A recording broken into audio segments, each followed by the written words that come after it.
again, everyone. Welcome back to the Daily Gold Podcast. Today we're speaking with Keith Neumeyer. He's the founder and CEO of First Majestic Silver. Hey, Keith, how are you doing today? Good, Jordan. How are you doing? I'm very well, thanks. Good. First off, I know that you guys announced an acquisition. I know it's pending, so you can't give detailed comments on it, but maybe you can just tell our listeners what you can about why you're going to make this acquisition and kind of the timing, why it makes sense now. Well, the main asset, the Silvermex, the La Guitarra mine, we've looked at it a number of times, going back even in the Genco days when they had that mine, and a lot of our staff that worked for us, actually a number of them actually worked at the mine when it was owned by Luzween, even before Genco, and so there is some knowledge of that area. We look at it as a regional play versus just a single mine. We think it needs time and development to really get it up to what we would consider an interesting asset. Right now, it's quite small, and it's been that way for at least the last decade due to lack of investment and just lack of time and serious operators really taking it to where we think it could go. So, but without getting into too much detail, because we have to go through at least a year's process of having it in our umbrella, understanding the region, consolidating the asset within First Majestic, moving our people in there, and all the things that are necessary to be done. We'll put out into 43-101 as well. So I think it's in desperate need of that. And just try to improve the operations. It is a high-cost producer, which we are aware of. We think that we can improve that. I don't want to comment on exactly how long it's going to take, because we actually don't know the answer to that question. But we're positive of the area. As I said, we think it's a regional acquisition, and because it is a very large land package, and then we're very optimistic of the future of this mine, or obviously we wouldn't buy it. And it seems like the timing of the acquisition makes sense. I mean, I don't want to get into the specifics of Silvermex and their share price, but it does seem that in the industry itself right now, we have a lot of mining companies that are making a lot of money, and yet stock prices have been beaten up in the last 6 months, last year or so, and especially the smaller companies. Is that, is that something that you guys were kind of looking for in recent months? You saw an opportunity, and maybe you could just give some thoughts on the industry itself, and maybe if you think other companies are going to start to be a little bit more aggressive, given that a lot of juniors have been discounted tremendously. Yeah, well, as I said, we've been watching this particular mine, go through its different owners over the last couple of years, so it's kind of been on my radar. But just on a general comment about the industry, if you're a company the size of Silvermex, it's very difficult for you right now. And here's a company with and we're using this Silvermex as an example, obviously, but this is right throughout the entire industry. If you're a company of similar size of Silvermex and you're a small producer, you might have $10 or $15 million in the bank. Yet you're at your current production levels, you're barely making money. You're not, your production's not high enough to actually reinvest capital, and in order to expand your operations, you have to go out and raise money. Raising money right now is almost impossible.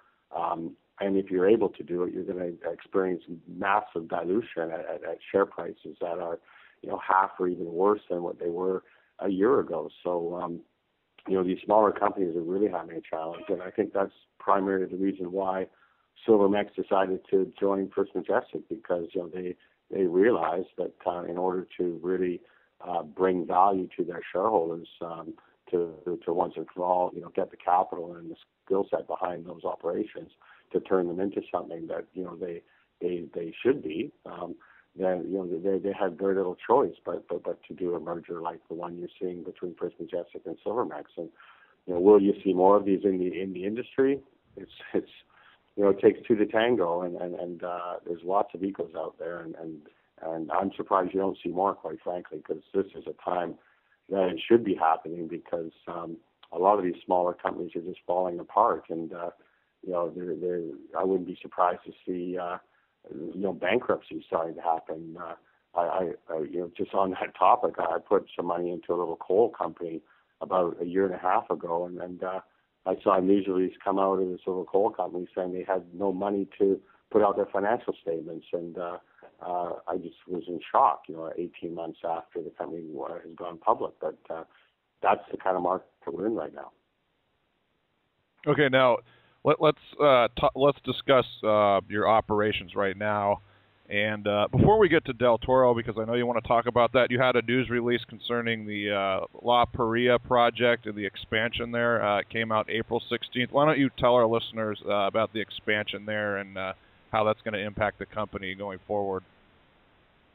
Yeah, I'd love to. La Paria is turning into such a beautiful asset for us. It's just amazing. We put out a 43-101 in September of 2011, and if we were to put out another one today, it would even be better. That land package, that asset is getting bigger all the time. We spent $40 million there in 2011. We're going to spend another 15 or $20 million in 2012 expanding it. We took it from 850 tons a day, which was producing about 1.7 million ounces of silver, to 2,000 tons a day, which is going to take it up to around 3 million ounces of silver this year. And we're now putting a whole underground rail system in place, constructing a brand new 2,000 ton a day shaft. And, the costs we're seeing already coming down as a result of the expansion over the last year. But as a result of the money we're spending this year, you're going to see the costs come down again. So it's really nice to see the production going up and the costs coming down. Now let's get to Del Toro and what's going on there, because I know this is going to be First Majestic's fourth producing mine. I remember a couple of years ago I talked to the company, and they were I think it was you who told me you're optimistic that this could potentially in the future be the largest mine for the company. Why don't you tell our listeners about the scheduled operations there and the things you have to do to bring this into commercial production, maybe when we can expect commercial production, and down the road the potential of Del Toro once it gets up and running. Mm-hmm. Sure, absolutely. Del Toro is a very exciting asset. We've had it in our portfolio since 2004, and we've explored and developed since 2005. And a new 43-1 resource estimate is coming out in May, in 2 to 3 weeks, and it's going to be an interesting number compared to the previous 43-101 that was made public. Also, we're putting some economics in there as well. We'll be talking about the mill and its size and what it will be producing and all those types of things. So I don't want to jump the gun and say too much 3 weeks before a major announcement is going to be made. But it will become our largest mine. We're confident with that statement. It's not going to happen overnight. We expect to see the mine operating somewhere between 500 tons and 1,000 tons a day by the end of this year, and that'll all be through flotation. Then within a year after that, by the end of 2013, we'll have the cyanidation circuit up and running, which will be approximately 1,000 tons a day through cyanidation. And then based on the shaft coming in production in the early part of 2014, we'll then be able to ramp up production on the total operation to 4,000 tons a day. So at that level, it will be the company's largest producing silver mine. Now, Keith, before we close, First Majestic has emerged as a real leader in the industry. I mean, you guys have executed brilliantly, in my opinion. I believe that First Majestic is the premier silver company in the industry. So given all of your success, I just want to know, going forward, what do you see as the biggest challenge for the company? Well, I suppose the silver price is just crazy. Predicting the silver price is come to be quite the challenge. I'm very, very surprised with the volatility of the metal. I would have thought we would be seeing higher silver prices at this point.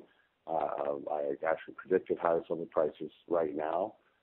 We saw, a small rally into the early part of 2012 and then just kind of fizzled out.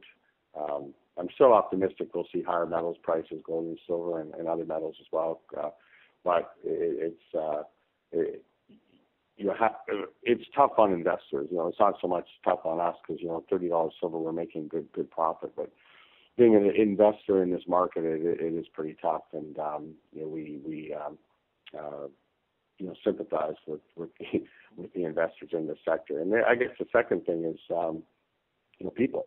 As we expand our operations and get bigger and bigger, we're going to double in size over the next 2 years, basically 2 to 3 years. Well, with the Silvermex transaction, we'll be doubling our size within 2 years, and that's going to take a lot of manpower, a lot of people coming on board to help us with that growth. And we're always looking around for good talent, and we are a very well respected company in Mexico. We do attract a lot of